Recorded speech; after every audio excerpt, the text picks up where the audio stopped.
বড় দল হিসেবে বিএনপির জন্য এই মুহূর্তে দল ঐক্যবদ্ধ রাখা একটা বড় চ্যালেঞ্জ। সেখানে দুই একজন নেতা যদি দলের নেতাকে অমান্য করে, তার সিদ্ধান্তের বাইরে গিয়ে দলকে চ্যালেঞ্জ করে, নেতৃত্বকে চ্যালেঞ্জ করে, কোন নেতা কোন কর্মী প্রকৃত অর্থে সেটা পারে না, হওয়া উচিত না। জুলাইয়ের যে জুলাই সনদ, এর অধিকাংশ কথাই কিন্তু এই 31 দফাতে আছে।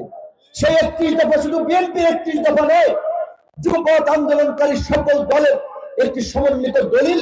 সেই 31 দফার বাস্তবায়ন, জুলাইয়ের আকাঙ্ক্ষার বাস্তবায়নই আমরা ভেবে চিন্তে সবকিছু বিশ্লেষণ করেই আমরা মনে করেছি যে বিএনপির নেতৃত্বে আগামী সরকার গঠিত হতে হবে এবং সেই সরকারের মাধ্যমে আপনি জানেন গণ অধিকার পরিষদ একটি নিবন্ধিত রাজনৈতিক দল, 4 প্রতীকে নিবন্ধিত একটি রাজনৈতিক দল। জুনায়েদ সাকি গণসংহতি আন্দোলন মাশাল মার্কায় তিনি ব্রাহ্মণবাড়িয়া থেকে নির্বাচন করছেন। মাহমুদুর রহমান মান্না তার নিজস্ব মার্কা কেতলিনে নির্বাচন করছেন। জমিয়তে উলামায়ে বিএনপির সাথে অ্যালায়েন্স, কিন্তু তারা 12টি আসনে আমরা জোটের প্রার্থীরা নিজের মার্কা নিয়ে নির্বাচন করছি।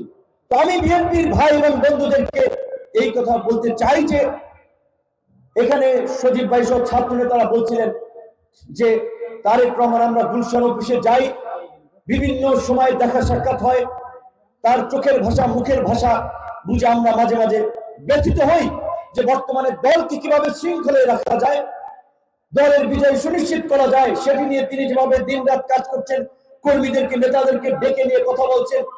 সেখানে দুই একজন নেতা যদি দলের নেতাকে অমান্য করে, তার সিদ্ধান্তের বাইরে গিয়ে দলকে চ্যালেঞ্জ করে, নেতৃত্বকে চ্যালেঞ্জ করে, কোন নেতা কোন কর্মী প্রকৃত অর্থে সেটা পারে না, হওয়া উচিত না। আমরা একটা ছোটখাটো দল করি। আমি আমার দলের ভাই বন্ধুদেরকে বলেছি, কারোর সাথে আমার বন্ধুত্বের সম্পর্ক, কেউ আমার আত্মীয়, কিন্তু আমার কাছে যারা আমার সংগঠন করে রাজনীতি করে তাদের প্রাধান্য আগে। এবং দলের শৃঙ্খলার জন্য, দলের ইমেজের জন্য যারা এই দলের ইমেজ ক্ষুণ্ণ করবে, সোশ্যাল মিডিয়াতে বিশৃঙ্খলা করবে, তাদের বিরুদ্ধে আমরা কঠোর হব। সেই জায়গা থেকে আমরা ছোট দল হলে আমাদের কর্মীদের আমরা নির্দেশনা দেই। বড় দল হিসেবে বিএনপির জন্য এই মুহূর্তে দল ঐক্যবদ্ধ রাখা একটা বড় চ্যালেঞ্জ।